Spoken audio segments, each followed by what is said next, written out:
ग्यास्ट्रिकले सताएर बिहान उठ्ने बित्तिकै पेट डुम्म हुन्छ, वाक वाक आउला जस्तो हुन्छ भने चाहिँ घरेलु उपाय आज म हजुरहरूलाई सेयर गर्छु है त। एउटा प्यानमा 1 चम्चा जिरा, 1 चम्चा ज्वानो, 1 चम्चा सुप राखेर यसलाई चाहिँ हल्का एकदमै लो हिटमा नडराइकन फ्राई गर्ने, तर काँचो पनि नहोस्। हेर्नुहोस् त कस्तो मजाले फ्राई गरिरहेको छु मैले लो हिटमा। 15 दिनसम्म लगातार बिहान बिहान खाली पेटमा ट्राई गर्नुहोस्। हजुरहरूले रिजल्ट आफै थाहा पाउनुहुन्छ। यतिको फ्राई भयो, त्यसपछि मैले ओभानो सफा खलमा यसलाई कुरु कुरु कुरु कुरु कुरु पिन्दैछु। हजुरहरूले चाहिँ मिक्सरमा पनि पिस्न सक्नुहुन्छ।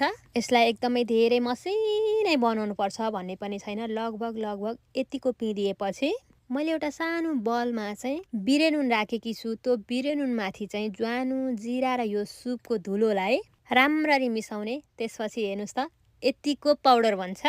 अब यसलाई हजुरहरूले अलि निकै बनाएर एयर टाइट कन्टेनरमा राख्न पनि सक्नुहुन्छ। आज चाहिँ मैले ठिक्क बनाएकी छु। अब एउटा ग्लासमा चाहिँ मनतातो पानी राख्ने, त्यसपछि यसबाट लगभग 1 चम्चा भन्दा अलि कम जिरा, ज्वानो, सोप र यो बिरे नुनलाई राखेर मजासँग फिट्ने अनि बिहान खाली पेटमा टक्क पिउनुहोस् त। 15 दिनमै हजुरहरूले रिजल्ट थाहा पाउनुहुनेछ। अनि कस्तो भयो बताउन नभुल्नु होला है।